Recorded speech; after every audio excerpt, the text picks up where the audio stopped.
नमो बुद्धाय। स्वागत है आप सभी का। आप लोग देख रहे हैं बुद्धास टीचिंग चैनल और हम यहाँ महाकारुणिक तथागत बुद्धा और उनके शिक्षाओं के विषय में चर्चा करते हैं। विशेषतः बौद्ध विनय वर्षावास के उपलक्ष्य में हम हर दिन शाम के 7 बजे प्रत्यक्ष धम्मदेशना कार्यक्रम लेके आते हैं। तो आज भी आप लोगों के पास विशेष धम्मदेशना लेके आए हैं। आज का ये कार्यक्रम हम न्यू हनुमान नगर के जो सम्राट अशोक बुद्ध विहार है, यहाँ से हम आप लोगों को ये धम्मदेशना दिखा रहे हैं। विशेषतः यहाँ पूजनीय भिक्खु अनिरुद्ध थेरो भंते जी रहते हैं और यहाँ बहुत सारे उपासक उपासिकाओं के उपस्थिति में आज का ये कार्यक्रम हम शुरू कर रहे हैं। आइए आज का कार्यक्रम शुरू करते हैं। धम्मं नमामि, संघं नमामि। महाकारुणिक तथागत गौतम बुद्ध बोधिसत्व डॉक्टर बाबासाहेब आंबेडकर या ठिकाणी पूज्य डॉक्टर इंद्रमस भंतेजी महास्तेरो हे आपल्या विहारामध्ये लगातार 3 महिने वर्षाच्या काळामध्ये येणार आहे। 1 महिना होऊन गेला, परंतु आता 2 महिन्यामध्ये प्रत्येक आठवड्याला शनि रविवारी ते या ठिकाणी येणार आहे। ते वेगवेगळे प्रोग्राम आपण या ठिकाणी घेणार आहोत आणि हे प्रोग्राम केवळ भारतातच नाही तर बाकी आंतरराष्ट्रीय देशामध्ये सुद्धा ते पाठवले जातात। म्हणून आपल्या आंतरराष्ट्रीय देशामध्ये सुद्धा आपल्या विहाराचं नाव गेलं पाहिजे आणि लोकांनी आपले सुद्धा या ठिकाणी विहाराचे सगळे जे काही प्रोग्राम आहेत त्यांनी ते आनंदाने आणि त्याच्यातून प्रेरणा घेऊन यासाठी प्रेरणा घेऊन ते सुद्धा अशा प्रकारे विहारामध्ये प्रवचित होतील। त्यांना सुद्धा प्रेरणा घेऊन अशा प्रकारे आपल्या या धर्माचे ज्ञान ते सुद्धा आत्मसात करतील यासाठी आपण हे व्हिडिओ या ठिकाणी काढत आहोत। तर सर्वांनी आवर्जून या ठिकाणी रविवारी आलं पाहिजे आणि जे काही भंतेजी प्रवचन करतील तर ते प्रवचन आपण ध्यान देऊन ऐकलं पाहिजे। म्हणून हे सगळं जे प्रवचन आहे आपण ऐकता तर सर्वांचे चेहरे हसरे असले पाहिजे। कुणाचा चेहरा असा नसला पाहिजे की जसं काय गवऱ्या फुटल्या तोंडावर, म्हणून सर्वांचा चेहरा हसरा असला पाहिजे। आणि म्हणून सर्वांचं त्या ठिकाणी आम्ही काल गेलो होतो तर सर्व लोकांनी तुमचा जेव्हा व्हिडिओ पाहिला तेव्हा सगळे लोक म्हणजे सगळे हसरे लोक कसे काय येतात, एकच दुःखी दिसत नाही आम्हाला, म्हणजे सगळे लोक सुखी दिसतात म्हणे भंतेजी आमच्या आम्हाला येत आहे म्हणून भंतेजी सुखीचे सगळे लोक, म्हणून यांचे चेहरे पाहून सगळे हसरे आहेत। कोणाचा चेहरा असा मुरझाव चेहरा नाही आहे, सगळे प्रफुल्लित आहे, जसं काय कमळाचं फूल उमटलंय अशा प्रकारे सर्वांचा चेहरा आहे। म्हणून ते सर्व लोक खुश झाले आणि म्हणून विदेशात आपल्याकडे इथे झाले पण विदेशातले लोक सुद्धा आपल्याला पाहून खुश झाले पाहिजे की ते उपासक सुंदर आहेत, यांच्यामध्ये किती प्रसन्नता आहे, किती अशा प्रकारे हे मात्र धर्मवान लोक आहेत। अशा प्रकारे आपली परिस्थिती देण्यासाठी भंतेजी या ठिकाणी येत आहे। भंतेजीने एवढा मोठा खर्च करून हा खर्च साधा नाही आहे, याला अनेक प्रकारचे पैसे खर्च होतात, परंतु भंतेजी आपल्याला फ्रीमध्ये या ठिकाणी येऊन स्वतः ते मात्र व्हिडिओ तयार करतात। रात्रभर ते झोपत नाही, रात्रभर व्हिडिओ तयार करतात आणि दुसरे किंवा तिसऱ्या दिवशी आपल्याला मोबाईलवर ते पाहायला मिळतं। ते या भंतेजीचं जे आहे इंद्रमस भंतेजीचं एवढी मेहनत करतात, ते झोपत नाही रात्रभर आणि म्हणून ते व्हिडिओ तयार करून पुन्हा दुसऱ्या तिसऱ्या रोजी आपल्या मोबाईलवर पाहायला मिळत आहे। म्हणून एवढी मोठी पराकाष्ठा ते करतात, आपल्या जीवाचं रान करतात। झोपेचे सुद्धा अशा प्रकारे आपल्या झोपेला गळा देऊन रात्रभर जागून अशा प्रकारे व्हिडिओ आपल्याला ते पाठवतात। आपल्यालाच नाही तर सगळ्या भारतातच नाही तर आंतरराष्ट्रीय देशामध्ये सुद्धा व्हिडिओ या ठिकाणी दिला जातो। म्हणून सर्वांना मी या ठिकाणी जास्त न बोलता भंतेजीला या ठिकाणी मी अशी सूचना करतो की भंतेजी या ठिकाणी भगवंतांना आणि बाबासाहेबांना पुष्प अर्पण करून बाबासाहेबांना हार अर्पण करून मेणबत्त्या प्रज्वलित करतील अशी मी भंतेजींना आपल्या सर्वांच्या तर्फे विनंती करतो। धन्यवाद।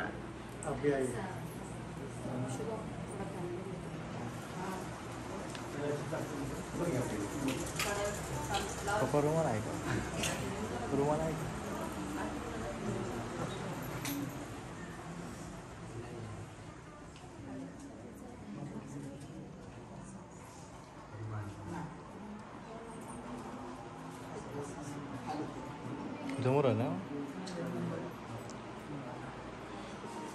म्हणा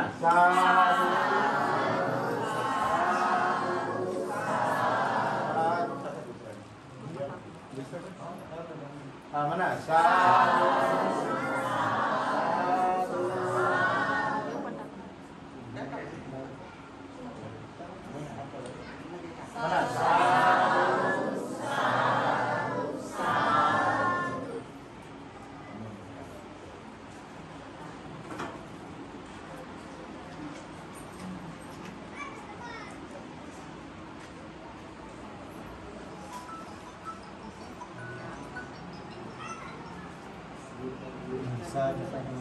म्हणा साधू साधू.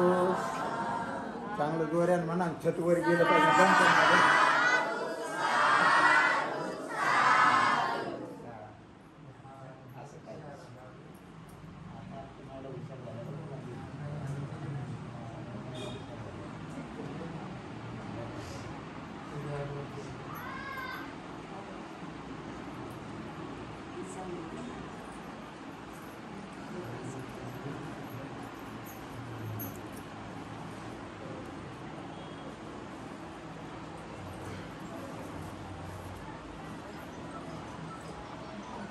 यानंतर जास्त वेळ न गमावता या ठिकाणी बनते जे आपल्याला त्रिश्रम पत्यसी देतील आणि लगेच त्रिश्रम पत्यसी झाल्याच्या नंतर लगेच बनते जे आपल्या प्रवचनाला सुरुवात करतील.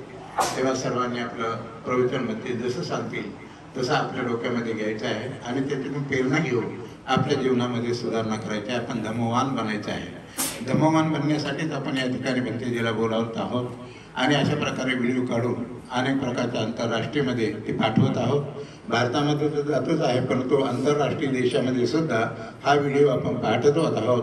तेव्हा सर्वांनी मात्र खूप शांततेने हे धम्मदेशना ग्रहण करायचे आहे. सर्वांनी म्हणा एकदा साधू साधू. बुद्धं नमामि धम्मं नमामि. हां, आपला चेहरा थोडा प्रवचन होईपर्यंत स्मूथ ठेवा, कारण सगळे फोटो निघायला लागलेले आपले, म्हणून सर्वांचा चेहरा जे तो स्मूथ असला पाहिजे आणि लोकांनी पाहून अशा प्रकारे आपली सुद्धा तारीफ केली पाहिजे. तारीफ होतच आहे आपली, नाही असं नाही आहे. जे काही व्हिडिओ लोक पाहत आहेत तर मला फोन येतात की बनते जे आपल्या विहाराचा कार्यक्रम खूपच सुंदर आहे आणि आपले जे उपासक आहेत ते तर सगळे हसूनच असतात म्हणे, असं कसं काय. मी म्हणलं ते फार आनंदी आहे, दररोज उपासना करतात ना, त्यामुळे ते आनंदित आहे म्हणे.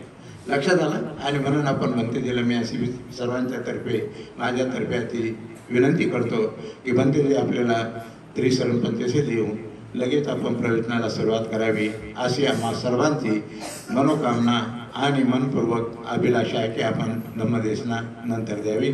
धन्यवाद. सर्वांनी हात जोडा आणि म्हणा साधू साधू साधू. सर्वप्रथम महाकारुणिक तथागत बुद्ध धम्म संघ को 3 बार प्रणाम करेंगे. जैसा मैं कहता हूँ वैसा ही कहिए. अरहं सम्मा संबुद्धो भगवा बुद्धं भगवन्तं अभिवादेमि. स्वाकातो भगवता धम्मो धम्मं नमस्सामि. सुपतिपन्नो भगवतो सावक संघो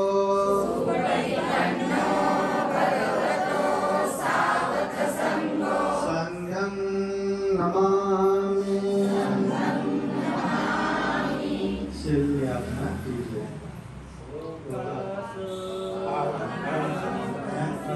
अवकाश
गच्छामि तृतीयम्पि धम्मं शरणं गच्छामि तृतीयम्पि संघं शरणं गच्छामि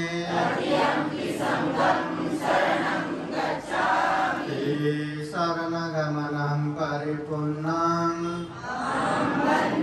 पाणातिपाता वेदमणि सिक्खापदं समादयामि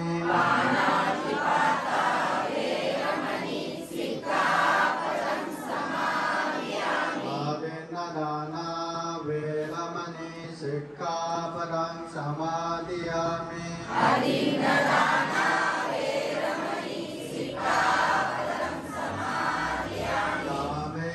मिच्छाचारा वेदमणि सिक्खापदं समादयामि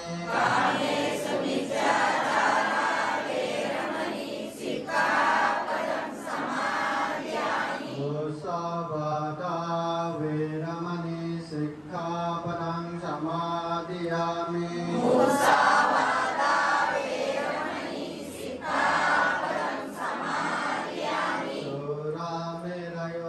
जपमादत्ताना वेदमणि सिक्खापदं समादयामि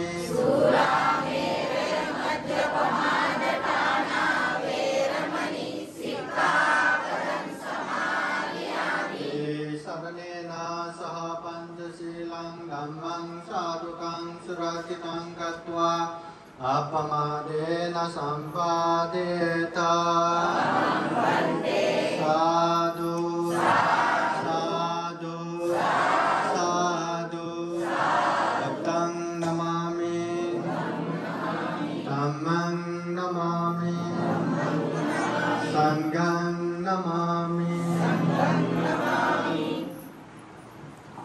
या ठिकाणी भंतेजी आपल्याकडे आलेले आहेत तो सर्वांनी उपासकाच्या तर्फे जसे जोगदन साहेब आहेत लांडगे साहेब आहेत बनकर आहेत गुरुजी आहेत यांना मी अशी सूचना करतो की आपल्या सर्वांच्या वतीने 2-4 उपासक या ठिकाणी यावं या ठिकाणी जे आहेत 2-3 जे वयोवृद्ध आहे श्रेष्ठ आणि ज्येष्ठ जे बनकर आई आहे त्याच्यानंतर दुसरे आई आहेत तिसरे आई आहेत असं 4 जे आहेत 4-5 महिला उपासिका या ठिकाणी या कारण भंतेजीचं आपल्याला स्वागत करायचं आहे या लोकांना इथून या जोगदन साहेब पुढे या तुम्ही पण पुढे या चला लांडगे साहेब चला पुढं बनकर साहेब या पुढं तिथं तू भरा या इकडे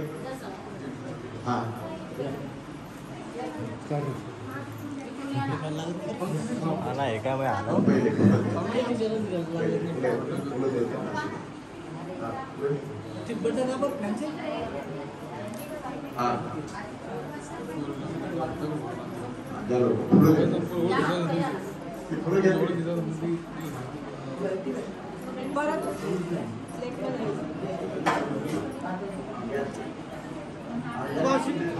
बटन नाव आहे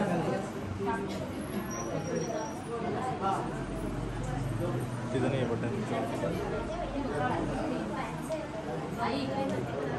सगळे दाबून सगळे दाबता समोर वरचे घ्या वरचे वरचे वरचे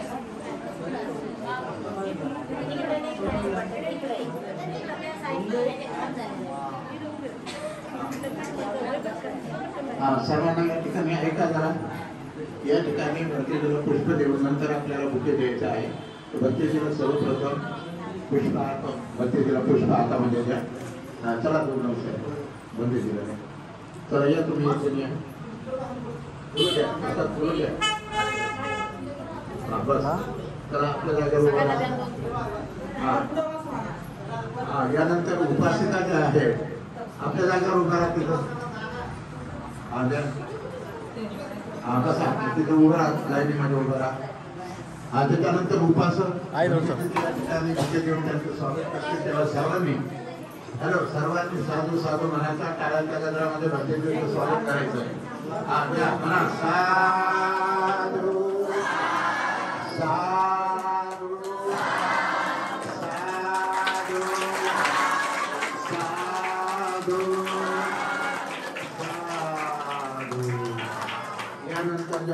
सुद्धा आहेत ज्येष्ठ आणि श्रेष्ठ हे भंतेजीचं सुद्धा बुके देऊन अशा प्रकारे स्वागत करतील. बसा उपासक बसा आपल्या जागेवर आता. आता उपासिका येते तर ते सुद्धा अशा प्रकारे भंतेजीला बुके देऊन अशा प्रकारे स्वागत करतील.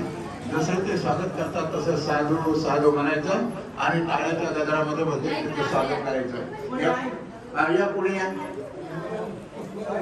रांगोळी पाय देऊ नका. या पुढे या. हात लावा सर्वांनी. बसा खाली.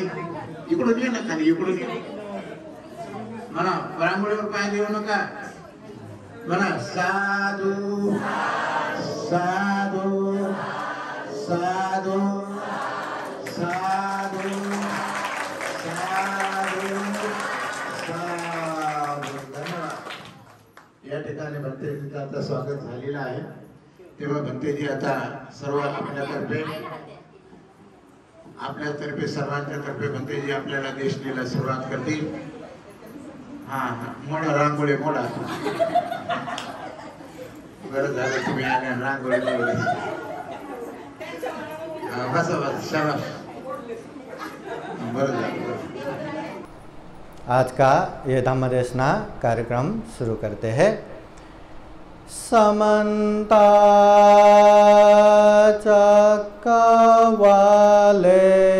अत्र गच्छन्तु देवता सदमं मुनिराजस सुनन्तु सग्गमोखदं धम्मश्रवणकालो अयं बदन्ता धम्मश्रवणकालो अयं बदन्ता धम्मश्रवणकालो अयं बदन्ता. नमो तस्सा भगवतो अरहतो सम्मा सम्बुद्धास्सा. नमो तस्सा भगवतो अरहतो सम्मा सम्बुद्धास्सा.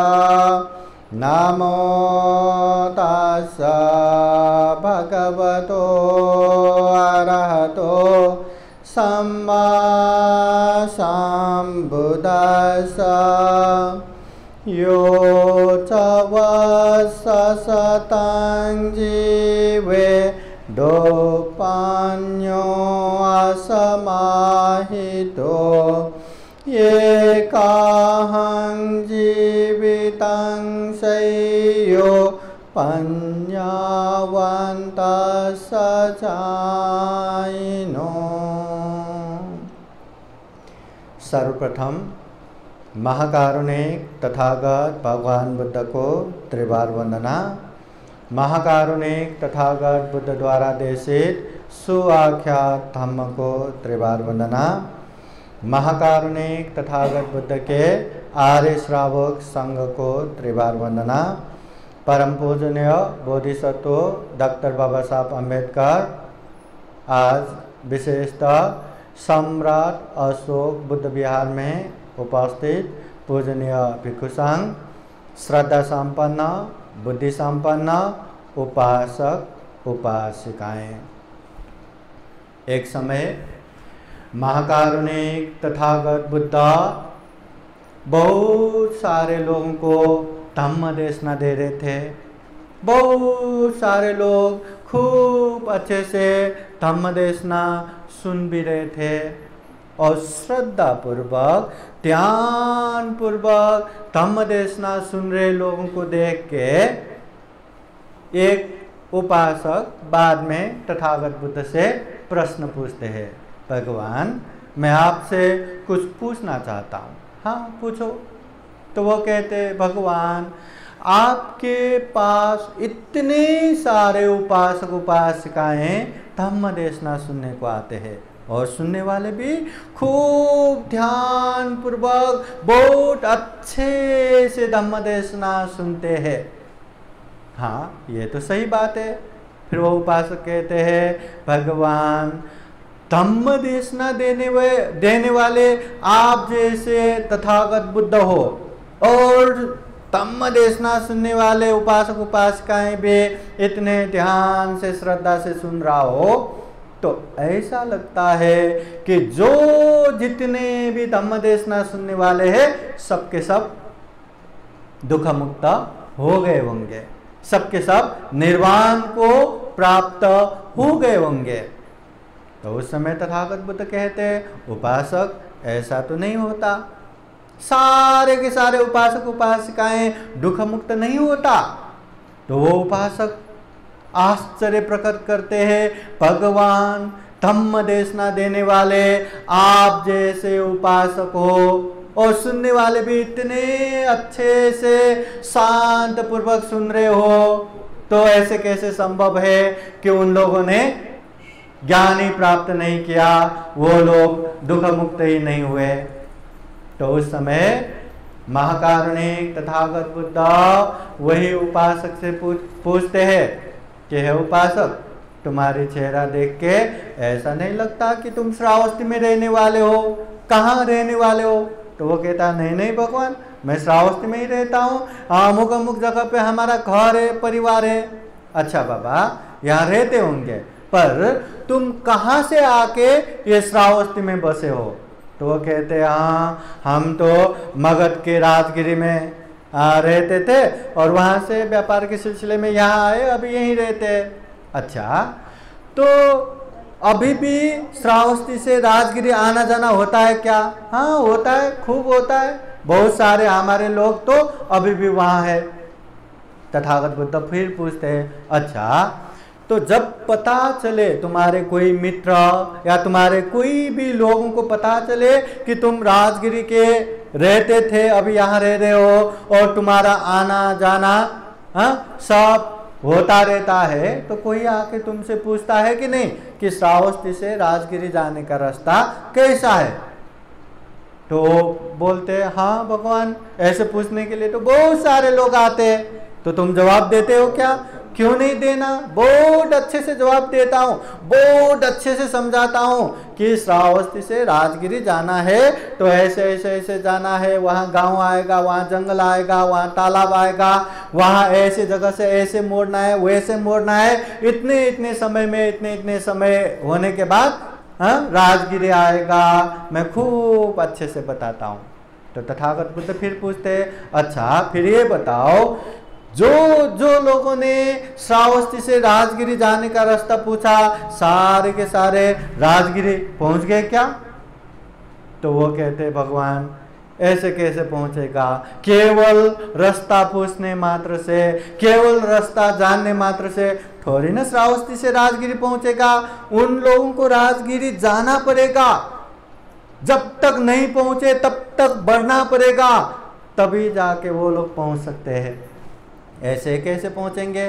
तो तथागत बुद्ध फिर समझाते हैं उपासक मैं भी तो यही समझा रहा हूँ, मैं भी लोगों को खूब अच्छे से धम्म की बातें बताता हूँ, दुख और दुख मुक्ति की बातें बताता हूँ। अगर लोग अच्छे से सुनेंगे, समझेंगे और पालन करेंगे तो वो लोग भी दुख मुक्त हो जाएगा। मगर केवल धम्म देशना सुनने में अच्छा लग रहा है, उसी में ही संतुष्ट होकर वो आगे बढ़ ही नहीं रहा है, कुछ पालन कर ही नहीं रहा है, कुछ आगे बढ़ ही नहीं रहा है, तो वो कैसे दुख मुक्त हो सकता है? ये तथागत बुद्ध समझाते हैं कि धम्म देशना सबसे पहले तो ध्यान से सुनना है, ताकि जो भी धम्म देशना दे हम सुन सके, हम उसे ग्रहण कर सके। और सुने हुए हर बात को साधु साधु करके ऐसे ही करके बैठना नहीं है। हम इंसान है, सर्वश्रेष्ठ प्राणी है, हम में विवेक बुद्धि है, चिंतन मनन शक्ति है, प्रज्ञा है, हर चीज को अच्छे बुरे कुशल अकुशल पाप धम्म समझ सकते हैं। इसलिए आंखें बंद करके कोई भी बातें विश्वास नहीं करने का। जो हमने सुना है, जो हमने ग्रहण किया है, उसको अच्छे से चिंतन मनन करने का, अच्छे से परीक्षण करने का। जैसे कोई भी पीले चीज को सोने का काम करने वाला, अरे ये तो सोना है, ऐसे विश्वास करेगा क्या? नहीं, वो धातु को पहले परख लेगा, कसी में घोट के देखेगा, सारे चीज करके संतुष्ट होने के बाद अरे ये तो सोना है, तब जाके मानेगा। वैसे ही हर बात जो भी हम सुनते हैं, देखते हैं, उसको अच्छे से परिचय करके, हाँ ये सही है, ये कुशल है, ये धम्म है, ये पालन करने से हमारा भी कल्याण होगा, अपनों का भी कल्याण होगा, तो उसे ग्रहण करके पालन करना। अगर लगा कि ये तो सही नहीं है, ये पालन करने से हमें तो दुख कष्ट ही होने वाले हैं, हमारे अपनों का भी दुख कष्ट ही होने वाला है, तब उससे थोड़ा सा दूरी बनाए रखने का। हाँ, और जब हमें लगा कि ये सही है, ये पालन करना ही चाहिए, तब कोई मुहूर्त की इंतजार करके नहीं बैठना, तुरंत करना भी है। क्योंकि भगवान बुद्ध का जो धम्म है ना, ये जीवन जीने की कला है, ये दुखों से दुख मुक्ति तक पहुंचाने वाला मार्ग है। जीवन में अनेक अनेक समस्या आता है, दुख तकलीफ आता है, हर दुख तकलीफ का मुक्ति, हर समस्या का समाधान ये धम्म है।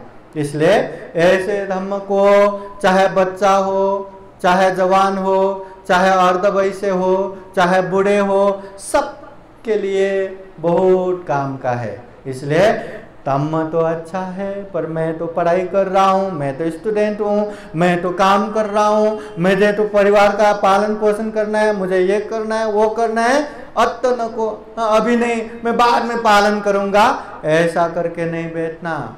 जिंदगी कब कहाँ खत्म होगा पता ही नहीं।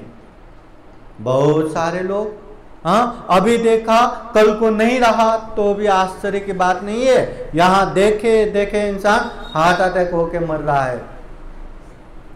इसलिए जीवन का कोई ठिकाना नहीं है, कब कहाँ कैसे खत्म होगा ये भी पता नहीं है। पर इतना दुर्लभ जीवन मिला है, इतना सर्वश्रेष्ठ जीवन मिला है, मरते समय हमारे मन में पछतावा नहीं होना चाहिए। अरे मला ये करायचे होते, ते करायचे होते, मुझे ये करना था, वो करना था, सब कुछ करना था, अब मेरे पास टाइम ही नहीं, मैं क्या करूं क्या करूं। एकदम तरफ तरफ के बैठने की जरूरत ना पड़े। कभी भी बीमार भी पड़े या कुछ भी हो, अरे मैंने बहुत किया है, दान दिया है, शील पालन किया है, ध्यान भावना किया है, खूब खूब पुण्य किया है, बस मैं मरूंगा तो भी मेरा प्रमोशन ही होगा, तो मैं क्यों चिंता करके बैठूं। आराम से सुकून से रह सके, ऐसा माहौल बनाना है। उसके लिए हमें खूब खूब पुण्य करना है, खूब खूब धम्म करना है।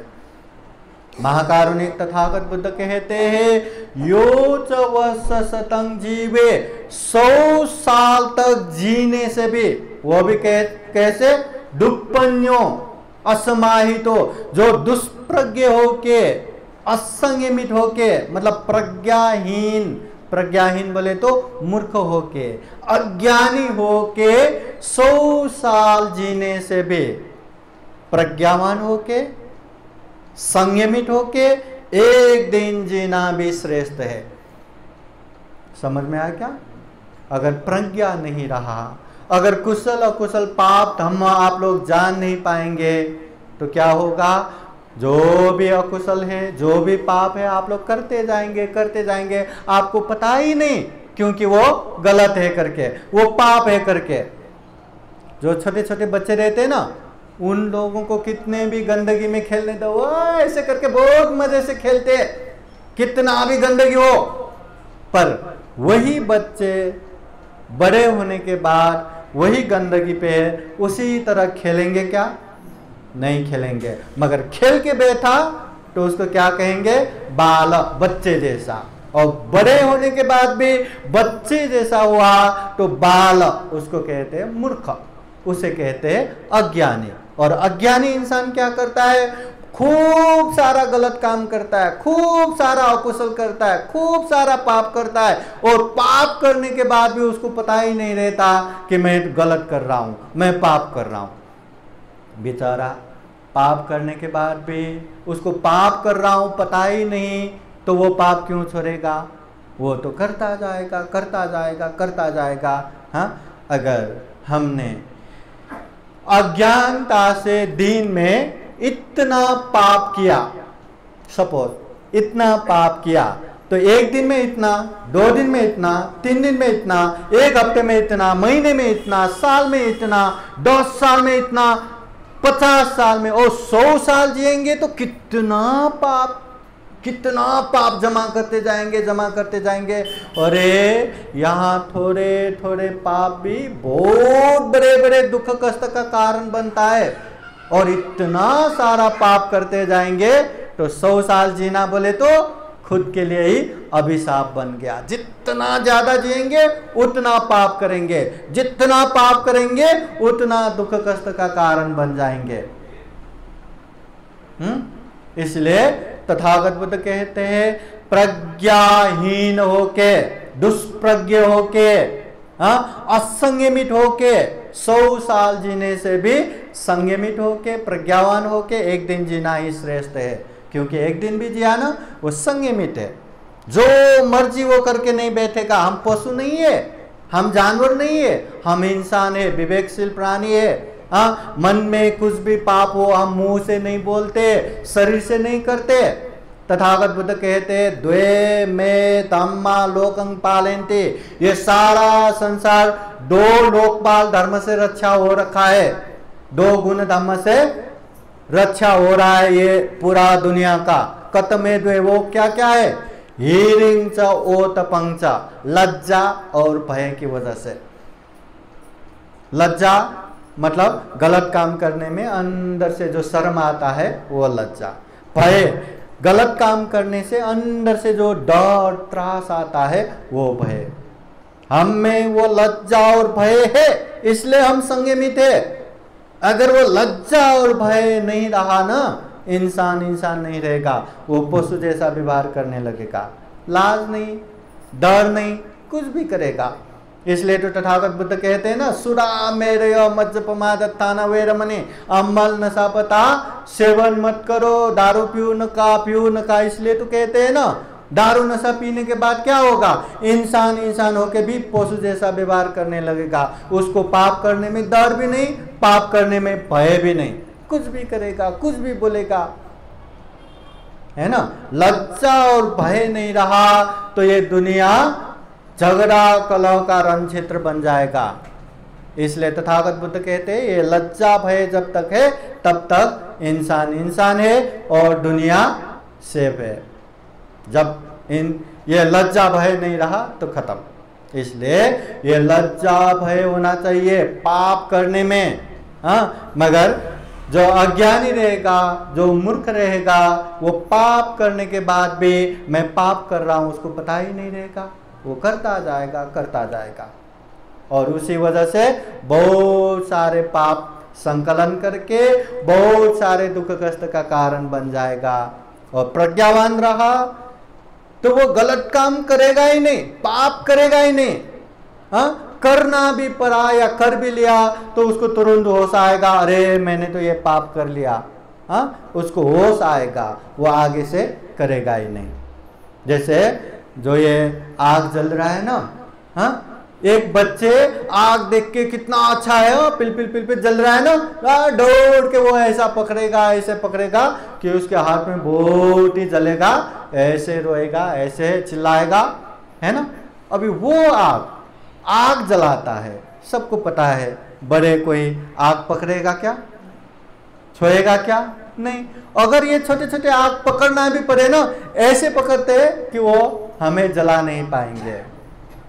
उसी तरह प्रज्ञावान व्यक्ति एक तो पाप नहीं करेगा, पाप करना ही पड़े तो बहुत बच के संभल के संयमित होके करेगा ताकि उसका कोई भी पाप ना लगे। इसलिए महाकारुणिक तथागत बुद्ध कहते हैं देखो ज्यादा जीन जीना ये मायने नहीं रखता, ज्यादा से ज्यादा सालों साल जीना ये मायने नहीं रखता। हमारा उम्र ये जो जन्म होके मरण तक का वो गिनती नहीं करना। हमारा वास्तविक उम्र तो जब से हमने धम्म में कदम रखा, जब से हमने धम्म में आगे बढ़ा, वही हमारा एक्चुअल में सही मायने में हमारा उम्र है। हाँ, धम्म में भी एक है भक्ति मार्ग, एक है ज्ञान मार्ग। धम्म करने वाले सुबह से शाम तक बिहारी आते रहेंगे, भगवान बुद्ध को ही पूजा करते रहेंगे, बाबा साहब को ही पूजा करते रहेंगे और यहीं बैठ के ग्रंथ ही पढ़ते रहेंगे, भजन ही करते रहेंगे, कीर्तन ही करते रहेंगे, बैठे रहेंगे। तो ये क्या हुआ? भक्ति मार्ग। और भक्ति मार्ग सबके लिए सही नहीं रहता। अब जिसका उम्र हो चुका है, जो बुढ़ापे में है, उन लोगों के लिए अच्छा है। हाँ? और जिसका समय है, शरीर में बल है, ताकत है, उन लोगों के लिए ज्ञान मार्ग। ज्ञान मार्ग बोले तो हम बुद्ध को पूजा करेंगे। कैसे करेंगे? इमाय धम्मानुधम्म प्रतिपत्तिया बुद्धं पूजेमि। बुद्ध को पूजा करेंगे कैसे? धम्म अनुसार धम्म आचरण करके। वैसे ही धम्म को पूजा करेंगे धम्म अनुसार धम्म आचरण करके। संघ को पूजा करेंगे धम्म अनुसार धम्म आचरण करके, व्यवहार में पालन करके। दान देना चाहिए। अरे सुनने में बहुत अच्छा लगता है, दान देना चाहिए, दान देना चाहिए, बहुत कंठस्थ करके रखा, पर बेचारा जिंदगी में कभी दान ही न दे तो उसका फायदा होगा क्या? शीलं रक्षन्तु सर्वदा, शील पालन करना चाहिए, शील पालन करना चाहिए, हमेशा शील पालन करना चाहिए, पर बेचारा कभी शील पालन ही न करे, केवल पाठ ही करके बैठेंगे तो कोई फायदा होगा क्या? ध्यान भावना करना चाहिए। ध्यान करने से मन एकाग्र होगा, ध्यान करने से चित्त परिशुद्ध होगा, ध्यान करने से समाधि होगा, ध्यान करने से प्रज्ञा वृद्धि होगा, ध्यान करने से दुख मुक्त होगा। पर बेचारा प्रैक्टिकली वो कभी ध्यान ही नहीं करे तो वो ध्यान का कोई लाभ होगा क्या? कोई फायदा होगा क्या? नहीं।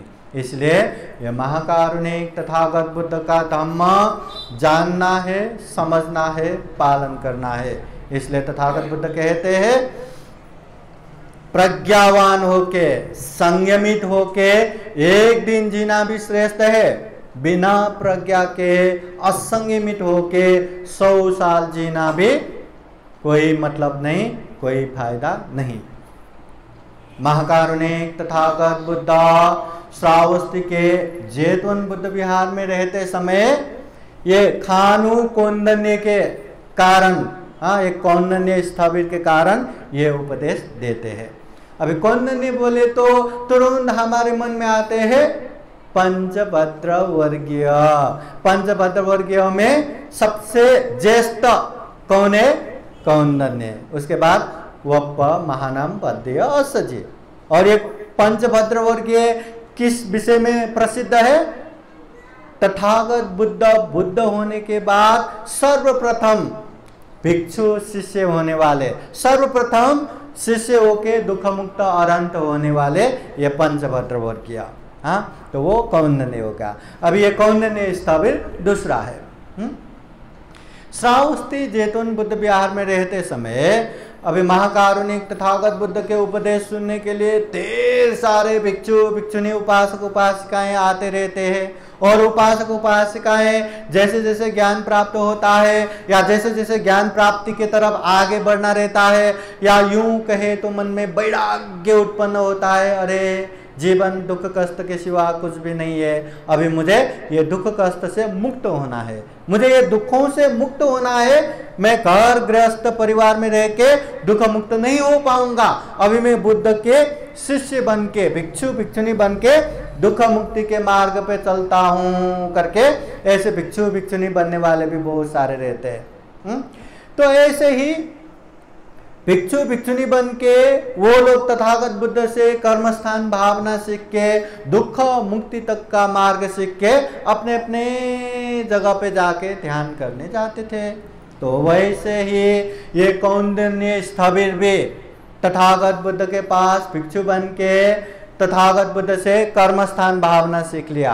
कर्मस्थान भावना बोले तो समथ ध्यान, विपස්සना ध्यान, और कैसे दुख मुक्ति तक पहुंचना है, सारा ध्यान सीखने के बाद अभी अभ्यास करना है और अभ्यास करने के लिए अपने हिसाब से कोई एक सुनसान जगह, कोई जंगलों में, कोई बगीचे में, कोई ऐसे एकांत जगह पे जाके ध्यान करते थे।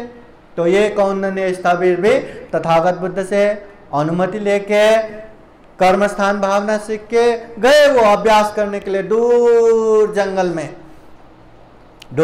जंगल में जाके जैसे तथागत बुद्ध ने सिखाया था वैसे ही ध्यान करने लगा, अभ्यास करने लगा। और तथागत बुद्ध ने सिखाए रास्ते पे जाते जाते ज्यादा समय नहीं लगा कि उसको दुख मुक्त अनंत होने के लिए सारे क्लेश को नाश करके वो अनंत हो गया, दुख मुक्त हो गया, निर्वाण प्राप्त हो गया। अभी निर्वाण प्राप्त होने के बाद उसके मन में इतना प्रीति उत्पन्न हो रहा है कि उसको लगा कि मैंने जो ज्ञान प्राप्त किया अब तथागत बुद्ध के पास जाके बुद्ध को एक बार बताना है। दुख मुक्त हुआ है, अनंत हुआ है, बुद्ध को बताने की इच्छा हुआ, बताएंगे करके अभी वो बुद्ध के तरफ या श्रावस्ती की तरफ आ रहा था। आते आते एक जगह थक भी गया। उन जमाने में पैदल ही चलना है, ऐसे पहाड़ों में जंगलों में यहाँ वहाँ चलते चलते आते थक भी गया, अंधेरा जैसा हो गया। अभी रात तो बिताना है, कहाँ बिताओ? तो उसने एक बहुत बड़ा पत्थर देखा, चलो आज की रात यही पत्थर के आश्रय लेके रात गुजारेंगे। रास्ते के नजदीकी बहुत बड़ा पत्थर था, वहीं ध्यान करते करते रात गुजारने लगा। अभी अनंत हुआ है, दुख मुक्त हुआ है, शांत से ऐसे ध्यान करने लगा कि जैसे मतलब हिल भी नहीं रहा, आराम से ध्यान करके करते करते रात बिताने लगा। उस समय एक घटना ऐसा भी हुआ कि 500 चोर, एक दो चोर नहीं, 500 चोर एक गांव में चोरी करके अरे जो हाथ में आया वो गठरी बांध के एक गठरी लेके वो लोग भी गांव से भागते आ रहा था। आते वही जगह पहुंचा, वो लोग भी थक गया, अंधेरा हो गया, तो चलो आज के रात यहीं रुकेंगे, कल देखा जाएगा। तो सब लोग वही पत्थर के आश्रय में वो लोग भी बैठने लगा। भंते अभी अंधेरा है, भंते ध्यान कर रहा था तो किसी को लगा ही नहीं कि वहां कोई इंसान भी है, वहां कोई भंते भी है। अभी हिल भी नहीं रहा था, ध्यान कर रहा था, तो ऐसा लगा कि ये कोई सूखा हुआ पेड़ का ठूठा ही होगा, सूखा हुआ पेड़ ही होगा। किसी ने तो जो गठरी लाए थे वो भंते जी के ऊपर ही डाल दिया, और दूसरे ने भी और उसका भी गठरी डाल दिया, और बाकी सब ने यहाँ वहां डाल के यहाँ वहां सोने लगा। अभी चोर है, इतना मेहनत से गांव में चोरी करके लाया, गठरी भर के पकड़ के इतना दूर आया, थक गया, ऐसे ही रख के सो गया। अभी सोना भी कितना पूरा उजाला हो गया, तो गांव के लोग पीछा करते करते आएंगे ना, तो इसलिए जैसे ही सुबह हो गया सब लोग जाग के चलो अभी जाएंगे, यहाँ से भागेंगे करके सब लोग अपना गठरी पकड़ के जाने लगा। अब पकड़ते सब लेते वो भंते के ऊपर भी जो डाला था वो गठरी भी उठाया और चलने लगा। तो वो गठरी उठाया तो भंते जी फिर वहां उठने लगा, उठ के खड़ा हो गया तो अरे रात को तो यहाँ कोई इंसान ही नहीं था, रात को तो यहाँ पेड़ का ठूठा ही था, खानू ही था, और अभी एक इंसान उठ के आया। उन लोगों को लगा कहीं ये भूत प्रेत तो नहीं, सब लोग चिल्ला सुबह का उजाला का समय है, ऐसे उठ के आया तो इतना डर गए, अरे भूत प्रेत ऐसा करते सब भागने लगा। फिर भंते जी करुणावान औरत हो चुके, वो भंते जी अरे रुको, मैं कोई भूत प्रेत नहीं हूं, मैं इंसान हूं, मैं प्रवजित हूं, मैं भिक्षु हूं, रुको। तो ऐसा कहने के बाद सब लोग वापस आते, सही में इंसान है क्या? ध्यान से देखने के बाद अरे ये तो इंसान ही है, सन्यास है, भंते है, और रात भर हमने उसके ऊपर गठरी भी डाला, इतना भार उनके ऊपर भी डाला, फिर भी बिना हिल डुल हाँ, ऐसे ही ध्यान करता रहा। ये सामान्य इंसान नहीं कर सकता। एक तो रात भर बिना कुछ करे ध्यान करके बैठे, उसमें भी दो पहाड़ी तो उनके ऊपर ही डाला था। उन लोगों को लगा कि ये पेट का कटा हुआ ठूटा ही होगा, उसके ऊपर ही डाला था, फिर भी बिना हलचल किए ऐसे ही ध्यान करता रहा। ये छोटे मोटे इंसान नहीं होगा। हाँ, ऐसा सोच के वो 500 चोरों में जो सरदार रहता है ना, प्रमुख, हाँ, वो अभी तुम लोगों को क्या करना है करो, मैं तो ये चोरी वोरी छोड़ के अभी इसके शरण जा रहा हूं। हाँ, ऐसे इंसान जिंदगी में कभी देखा नहीं, कभी सुना नहीं, आज हमारे आंखों ने देखा, अभी तो मैं उनके ही शरण जाता हूं करके गठरी फेंक के, पंते जी मुझे आपके शरण में लीजिए, मैं भी आप जैसा होना चाहता हूं, मैं भी संन्यास होना चाहता हूं। तो ऐसा कहने के बाद दूसरे चोर को भी लगा, अभी मैं भी क्या चोरी करके बैठूं, मैं भी सरदार के साथ, मैं भी पंते बन के जाता हूं। उसने भी फेंका, उसने भी, पंते मैं भी आपके शरण में आना चाहता हूं, मैं भी संन्यास बनूंगा। एक आया, 2 आया, 3 आया, करते करते करते करते 500 के 500 ने सारा गठरी फेंक के पंते के शरण में आया। सबने प्रवज्ञा मांगा। पंते करुणावान, दुख मुक्त अर्हत हो चुके थे, तो देखा है तो चोर, रात में इतना चोरी करके आया हुआ सारे के सारे लोग, पर चोरी छोड़ के वो लोग अच्छा बनना चाहते हैं, वो लोग प्रवजित होना चाहते हैं, तो अच्छा है बना देते करके सबको सन्यास बना दिया, प्रवजित बना दिया, भिक्षु बना दिया। अभी वो अरंत होके वो कौंडन्य स्थविर अकेले भगवान बुद्ध को मिलने जा रहा था। अभी जाते जाते कितना हो गया, 500 शिष्य मिल गया, 500 भिक्षु लेके वो भगवान बुद्ध के पास पहुंचे। और भगवान बुद्ध को पास पहुंच के एक जगह वंदना करके एक जगह रुकते हैं, और तथागत बुद्ध उनसे पूछते हैं कि कैसे है, सब ठीक है ना, अच्छा है ना। हाँ, वो कहते हैं भगवान मैंने ऐसे ऐसे ज्ञान प्राप्त किया, ऐसे ऐसे हो गया। हाँ, तो तथागत बुद्ध साधु साधु दुख मुक्त अरंत हुआ है, साधु साधु। और अरे आते आते जाते जाते तो अकेले गए थे, आते आते तो 500 शिष्यों के साथ आए, ये क्या है? तो वो बनते कहते हैं भगवान ये 500 चोर जहाँ मैं रात गुजार रहा था ऐसे ऐसे आ गया, गठरी रखा, यहाँ वहाँ सोया, सुबह सुबह ऐसे फूट फूट करके भागने लगा था। मैंने कहा मैं भिक्षु हूँ, इंसान हूँ। सब आए, मुझे देख के उन लोगों का हृदय परिवर्तन हो गया, सबके सब मेरे शरण में आए, मैंने भी उन लोगों को प्रवजित बना के शिष्य बना दिया। तो तथागत बुद्ध ने वो 500 भिक्षुओं को देख के, क्या यही बात है क्या, ऐसा ही हुआ था क्या? बोले तो हाँ भगवान ऐसा ही हुआ। तो तथागत बुद्ध कहते हैं बहुत अच्छा हुआ, बहुत अच्छा किया। हाँ, यो च वर्ष शतंग जीवे, 100 साल तक भी दुष्प्रज्ञ होके असंयमित होके जीने से भी एक दिन भी प्रज्ञावान होके संयमित होके जीना श्रेष्ठ है, उत्तम है। हाँ, तुम लोग जिस तरह से चोरी करके दूसरों को दुख कष्ट देके इतना गलत करके पाप करके जो जी रहे हैं ना, वैसा 100 साल तक भी जिए उसका कोई भी लाभ नहीं, कोई भी फायदा नहीं।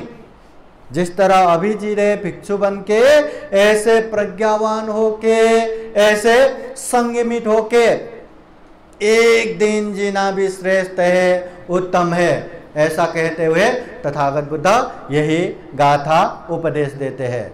वो गाथा फिर एक बार आप लोगों को सुनाता हूँ।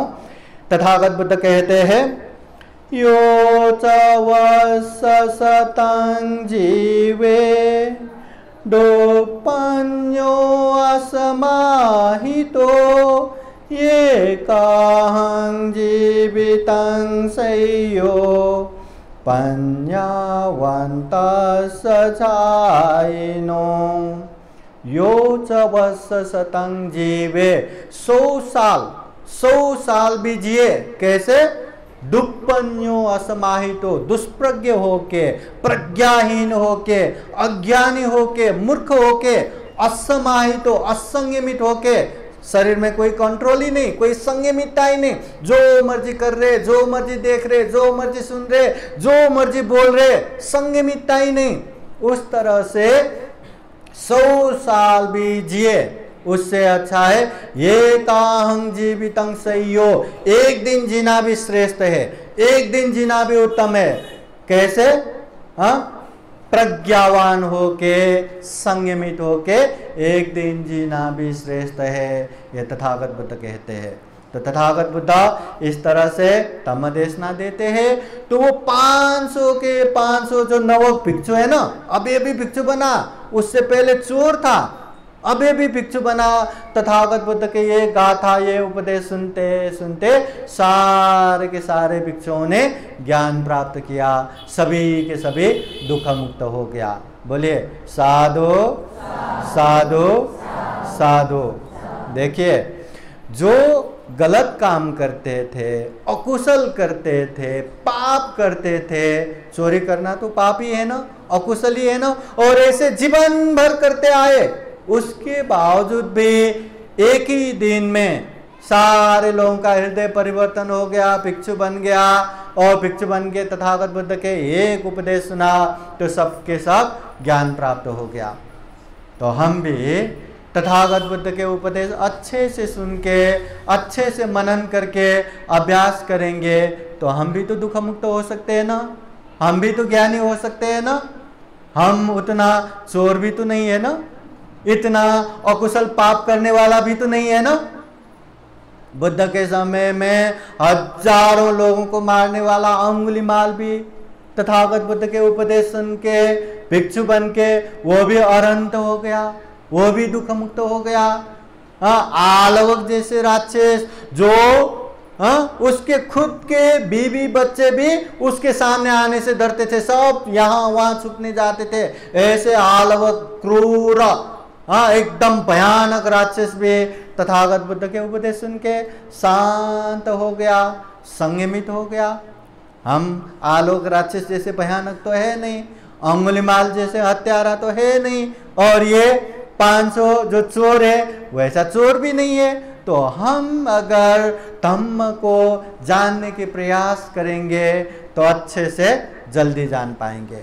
हम धम्म को ग्रहण करने के प्रयास करेंगे तो बहुत जल्दी वो धम्म को ग्रहण भी कर पाएंगे, और हम अगर अभ्यास करने की कोशिश करेंगे तो जल्दी से जल्दी अभ्यास भी कर पाएंगे, पालन भी कर पाएंगे, और जल्दी से जल्दी परिपूर्ण भी हो जाएंगे। बस हमें अभ्यास करना जरूरी है, पालन करना जरूरी है। तथागत बुद्ध कहते हैं विराग से तो धम्मानं, सभी धम्म में वैराग्य धम्म श्रेष्ठ है।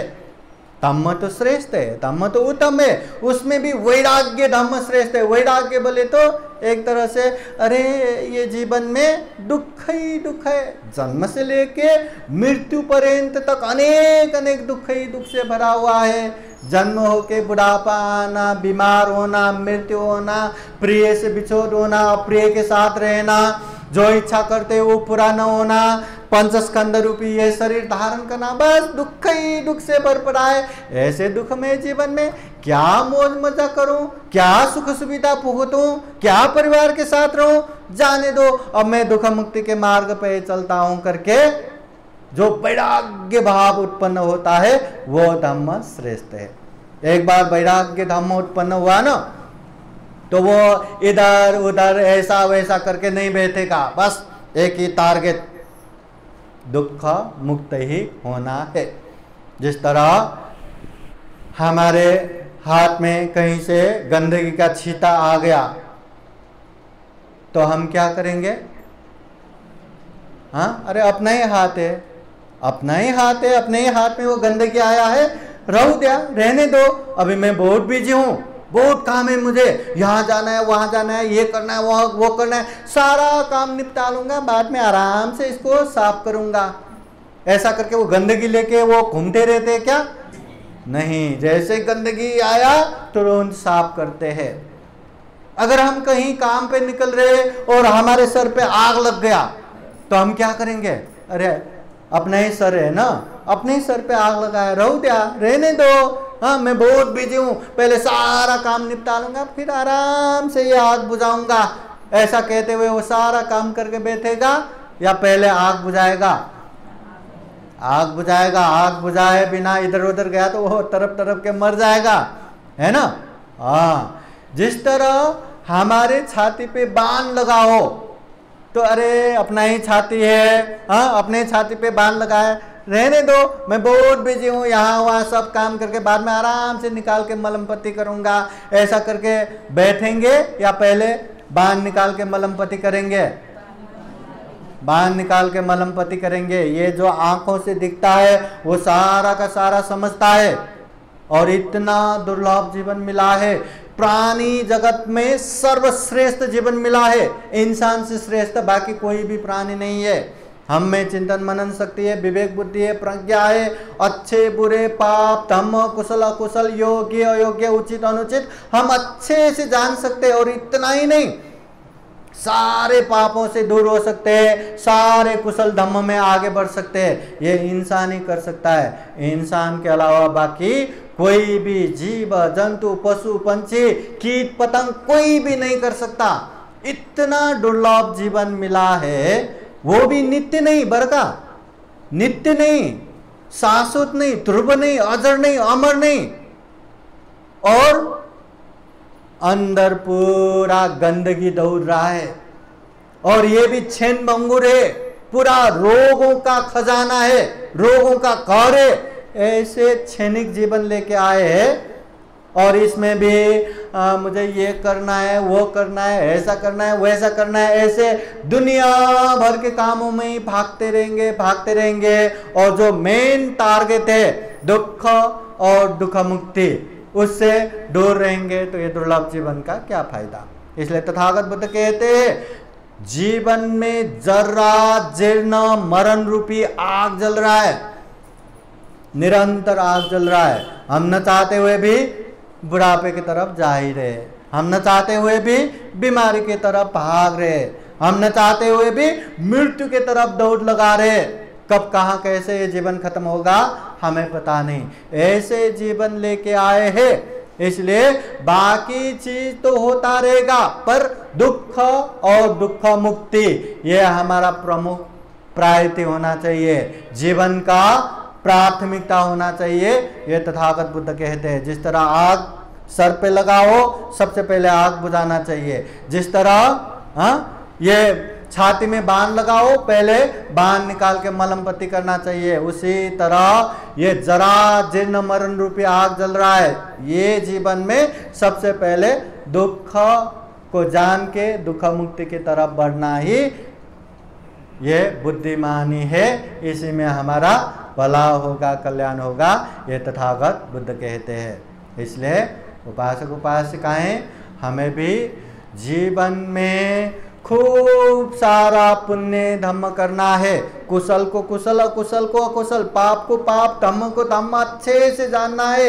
ये जितने भी गलत है अकुशल है उससे दूर रह के अच्छे पुण्य कार्य में आगे बढ़ना है।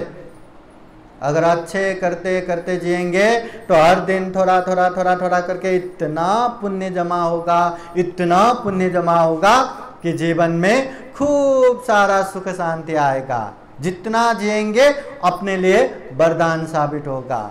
अगर गलत काम करके पाप करके हम जितने जिएंगे उतना हमारे लिए ही अभिशाप बनेंगे, जितना जिएंगे उतना ही दुख अशांति का कारण बनेंगे। इसलिए हमें जीवन में अच्छे बुरे पाप कुशल को पहचान करके अच्छे ही करना है। अच्छा करना आसान नहीं है, सही है, आसान नहीं है, और बुरे चीज़ों से दूर रहना ये भी आसान नहीं है, क्योंकि बचपन से लेके हमने बुरे इतना किया है, इतना किया, आदत बन गया। और पुण्य करने की इतना आदत नहीं है, थोड़ा भी करो तो ये मन मानता ही नहीं, बहुत आलस होता है। इसलिए जानो, ये पहचानो कि गलत अकुशल करेंगे तो जीवन में दुख पीड़ा ही आएगा, खुद के लिए भी दुख पीड़ा, अपनों के लिए भी दुख पीड़ा। और पुण्य करेंगे, धम्म करेंगे तो खुद के लिए भी सुख शांति आएगा, अपनों के लिए भी सुख शांति आएगा। अच्छे से जानो समझो और पुण्य इतना करो, इतना करो, इतना करते जाओ कि ये जीवन में एक आदत ही बन जाए। दान देने की इतने आदत बन जाए, आप चाहो न चाहो दान होता रहेगा। शील पालन करने की इतने आदत बनाओ कि आप चाहो न चाहो शील पालन होता रहेगा। ध्यान करने की इतनी आदत बनाओ कि आप चाहो न चाहो ध्यान होता रहेगा। इसलिए पुण्य से हमें सुख शांति मिलेगा, ये जान के समझ के पुण्य करने की आदत बनाओ। इतना करो कि ये हमारे लिए आदत बन जाए। जैसे सुबह हुआ नाश्ता पाइजे ना, नाश्ता खाएंगे, दोपहर हुआ लंच पाइजे, खाना खाएंगे, रात हुआ रात्रीचं जेवण पाइजे, हाँ डिनर पाइजे, डिनर खाना है। उसी तरह अरे ये सुबह टाइम मुझे ध्यान करना है, अरे अभी ये टाइम आ गया मुझे दान करना है, मुझे दिन भर शील पालन करना है, ध्यान करना है, ये करना है, वो करना है। बस आदत की तरह पुण्य भी होता रहे। ऐसा करेंगे तो जीवन में खूब सारा पुण्य धर्म होगा, खुद के लिए सुख शांति का कारण होगा और खुद के जीवन के लिए भी वरदान होगा। इसलिए महाकारुणिक तथागत बुद्ध स्पष्ट कहते हैं, अज्ञानी मूर्ख होके, असंयमित होके 100 साल जिया उसका कोई फायदा नहीं। संयमित प्रज्ञावान होके एक दिन भी जिया तो वो श्रेष्ठ है, वो उत्तम है। तो हम यही कामना करेंगे, हम भी प्रज्ञावान होके जी सके, हम भी संयमित होके जी सके और खूब सारा पुण्य धर्म कर सके, अकुशल पाप से दूर रह सके और जीवन में ढेर सारा पुण्य धर्म करते करते यह दुर्लभ, यह अमूल्य, यह सर्वश्रेष्ठ मनुष्य जीवन को सफल बना सके, सार्थक बना सके। ऐसी कामना करते हुए आज का यह धम्म देशना यहीं समापन करते हैं। सबका मंगल हो, सबका कल्याण हो। भवतु सब मंगलं। साधु साधु साधु। धम्म देशना के अंत में आप सभी को बुद्धवाणी पाली गाथा द्वारा आशीर्वाद देते हैं।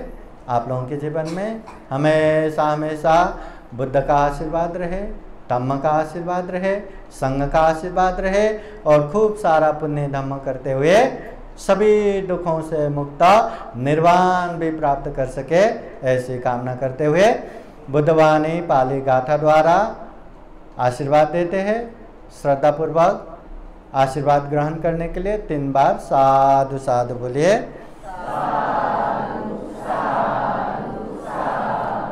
सवेतियो विवाजान्तो साब्बरोगो विनाशतो माते भवत्वन्तरायो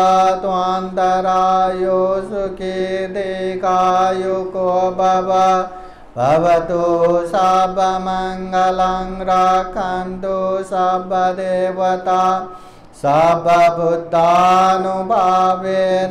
सदा सोते भवन्तु ते। भवतु सर्वमङ्गलं रक्षन्तु सर्वदेवता सर्वधर्मानुभावेन सदा सोते भवन्तु ते। भवतु सर्वमङ्गलं रक्षन्तु सर्वदेवता सर्वसङ्गानुभावेन सदा सोते भवन्तु ते। एचितां वाचितां दुय्याङ्गे पमेव समेजतु सर्वे पुरन्तु चेतसङ्कल्पा छन्दोपन्नरसो यथा। आयु आरोग्य सम्पत्ति सर्ग सम्पत्तिमेव च अतो निब्बान सम्पत्ति इमिनाते समेजतु। साधु साधु साधु। बुद्धं नमामि, धम्मं नमामि, संघं नमामि, अहं वन्दामि सर्वदा।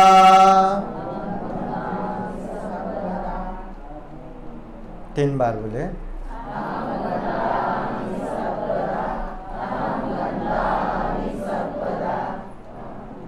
सबका मंगल हो, सबका कल्याण हो, सुखी हो, सुखी हो, सुखी हो। आज का ये धम्मदेशना कार्यक्रम यहीं संपन्न होता है। साधु साधु साधु। म्हणा जरा जोरान म्हणा ना, साधु साधू साधू साधू म्हणताना आपली दात बाहेर पडली पाहिजे, भडकन असं जोरान म्हणायचं. म्हणा साधू साधू जोरान म्हणायचं. अहं वन्दामि सर्वदा, अहं वन्दामि सर्वदा, अहं वन्दामि सर्वदा. फार छान, धन्यवाद. या ठिकाणी आपण भंतेजीचे आम्ही आपल्यातर्फे सर्वांच्या तर्फे भंतेजीचा आभार मानतो की भंतेजी एवढं मोठं सुंदर प्रवचन देऊन आपल्याला उपकृत केलेलं आहे. आपण अशा प्रकारे आपलं जीवन 100 वर्ष जगण्यापेक्षा भगवंतांनी सांगितलं की 1 दिवसाचं जीवन सुद्धा श्रेष्ठ आहे. पण केव्हा? जेव्हा आपण शील पालन करतो, समाधीचा अभ्यास करतो, आपले विचाराला नष्ट करून टाकतो, समाधीचा अभ्यास करतो.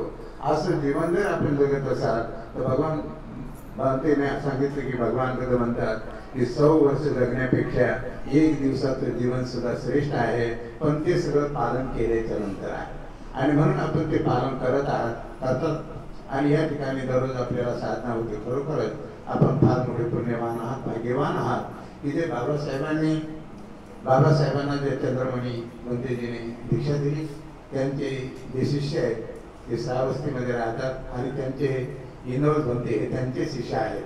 म्हणून एवढे मोठे महान पुण्य आपलं सर्वांचं आहे की भंतेजीचं दर्शन आपल्याला झालं. दर्शनच नाही तर त्यांनी आपल्याला धम्मदेशना देऊन आपल्याला उपकृत केलं. आणि सर्वात महत्त्वाची धम्मदेशना त्यांनी आज दिली. हे आपल्या लक्षात ठेवून आपण सुद्धा अशा प्रकारे आपल्या जीवनाचं सोनं बनवावं, हाच त्यांचा उद्देश आहे. सर्वांनी निर्वाण अवस्था प्राप्त करण्यापर्यंत आपण अशा प्रकारे सुखाने न बसता, आळस न करता सकाळी 5 वाजता ते 6 वाजेपर्यंत ध्यानाला यायचं आहे आणि संध्याकाळी 6 ते 7 वाजता ध्यानाला यायचं आहे. तरच आपल्या जीवनाचं सोनं होईल. आणि भंतेजीने म्हणले त्यापेक्षा 100 वर्ष जगण्यापेक्षा आता आपण अशा प्रकारे साधना करत आपले मळ काढून टाकले की 1 दिवसाचं जीवन सुद्धा तुमचं श्रेष्ठ आहे. म्हणून मला सर्वांनी साधू साधू साधू. लगातार भंतेजी आपल्याला 2 महिने येत राहतील आणि तो रविवार दिवस असेल. तेव्हा सर्वांना अशा प्रकारे फोन करण्याची गरज नसू नये. म्हणून आपण या वेळेवर 7:30 वाजता इथं बसलेलं पाहिजे. भंतेजी आले त्यानंतर या ठिकाणी लगेच प्रवचनाला सुरुवात होईल. जेवढं आपल्याला प्रवचन ऐकता येईल तेवढं आपण लवकर याल तर तेवढं प्रवचन आपल्याला ऐकता येईल. आणि असे प्रवचन वारंवार आपल्याला ऐकायला मिळत नाही. म्हणून हे फार दुर्मिळ आहे. म्हणून मी सर्वांना ही सूचना करतो की आपण सुद्धा वेळेला ठरवल्याप्रमाणे अशाच प्रकारे विहाराला सुंदर सजवून आणि सुंदर सजून अशा प्रकारे येणारा कोणाला याचं प्रसन्न वाटावं असं हे न्यू हनुमान नगरामध्ये हे विहार आहे. आणि या विहाराला सगळेच पाहून लोक आश्चर्यचकित होतात की एवढंसं विहार आहे पण किती सुंदर आहे. इथं बसले त्यानंतर किती शांतता वाटते. शांतता होण्याचे एकच कारण आहे की या ठिकाणी सगळे लोक या ठिकाणी येऊन तपतात आणि ते तपत असले त्यानंतर जे काही तप्त तरंग निघतात त्या तरंगाचा तो असर आहे. म्हणून हे विहार आपल्याला सुंदर वाटतं आणि आपल्याला या ठिकाणी बसल्या त्यानंतर खूप शांतता वाटते. याचं कारणच आहे इथं 12 महिने विपश्यना चालते आणि त्या विपश्यनेचे बल आहे, ताकद आहे, तरंग आहेत. आणि म्हणून हे विहार आपल्या औरंगाबादात जे लोक पाहतात ते सुद्धा या विहाराला पाहून अगदी दंग होतात आणि या विहाराची तारीफ करतात. माझी तारीफ नाही करत पण उपासकाची तारीफ करतात की इथले उपासक किती सुंदर आहेत, किती विहार सजवतात, किती स्वच्छ ठेवतात, कधी आळं नाही, कधी जाळं नाही, कुठं अशा प्रकारे कुठं ठेवलेलं पुस्तक वाचतं नाही. आणि म्हणून अशा प्रकारे किती सुंदर विहार ठेवतात. म्हणून माझी तारीफ नाही करत, ते उपासकाची तारीफ करतात. आणि मी सांगतो की आपल्या इथले आपल्या इथे जे उपासक आहेत ते फार धर्मवान आहेत आणि त्यांना कोणत्याही प्रकारची विहारामध्ये गंदगी किंवा अशा प्रकारे त्यांना सहन होत नाही. म्हणून ते कोणती गंदगी विहारात ठेवत नाही आणि दररोज अशा प्रकारे येऊन विहार आठवड्याला धुवून काढतात. वरी झाडू मारतात, पंखे साफ करतात, अशा प्रकारे डेकोरेशन करतात आणि अशा प्रकारे यथाशक्य आपल्या कार्याचं या ठिकाणी सेवा देतात. आणि सेवा देऊनच नाही तर आपल्याला अशा प्रकारे प्रवचन ऐकायला सुद्धा येताना सर्वांचे चेहरे हसमुख असतात आणि म्हणून कोणाचा चेहरा असं मुरझालेला नसतो, सर्व लोक हसमुख असतात. म्हणून भंतेजींना सुद्धा आश्चर्य वाटले की तुमच्या विहारातील लोक सगळे हसत राहत का? तुम्ही म्हटलं भंते ध्यान करतात त्यामुळे त्यांचा गुलाबाचा फुलासारखा चेहरा टवटवीत आहे आणि म्हणून ते असे हसत राहतात. म्हणून अशा प्रकारे आपण अशाच प्रकारचं विहाराला ठेवा, विहार जिवंत ठेवा. किंवा भंतेजी अनुरुद्ध भंतेजी ठिकाणी येत राहतील किंवा दुसरे भंतेजी येतील तर दुसऱ्या भंतेजीला सुद्धा अशाच प्रकारे साथ देऊन हे विहार आपलं सुंदर ठेवावं, अशाच प्रकारे सजवावं. आणि आपल्याला दुसरे भंतेजी या ठिकाणी प्रवचनाला आले तर ते सुद्धा आपलं विहार पाहून सुंदर असं प्रफुल्लित होतील, आनंदित होतील आणि तुमची बार बार प्रशंसा करतील. प्रशंसा तेवढी तुमच्या तोंडावर नाही करणार, ते सगळ्या भारताभर तुमची प्रशंसा होत राहील आणि भारतातच नाही आंतरराष्ट्रीय देशामध्ये सुद्धा तुमची प्रशंसा होत राहील की किती सुंदर लोक आहेत की ज्या ठिकाणी हसतमुखाने आपलं प्रवचन ग्रहण करतात आणि ग्रहण करून किती सुंदर अशा प्रकारे हलत नाही, डुलत नाही, जसं काय भगवान बुद्धाच्या मूर्त्याच बसलेल्या आहेत. अशा प्रकारे आपण या ठिकाणी बसणार तर त्याबद्दल खरोखरच आपण जेवढी तारीफ करावी तेवढं खरोखरच थोडं आहे. म्हणून मी या ठिकाणी थांबतो. आजचा हा प्रवचन आपण खूप ध्यान देऊन ऐकलं त्याबद्दल आपले सर्वांचे आभार मानू. आणि भंतेजी या ठिकाणी आपल्याला या ठिकाणी येऊ त्यांना अनेक प्रकारच्या गाडीतून रस्त्यातून यावं लागतं. म्हणून अशा प्रकारे ते आपला टाइम काढून मूल्य असं वेळ काढून ते या आपल्या विहारात येतात. मी त्यांच्या शतशः आपल्यातर्फे शतशः त्यांचे आभार मानतो आणि अशाच प्रकारे ते 2 महिने रविवारपर्यंत येत राहतील अशी मी त्यांना आपल्या सर्वांच्या तर्फे विनंती करतो. धन्यवाद.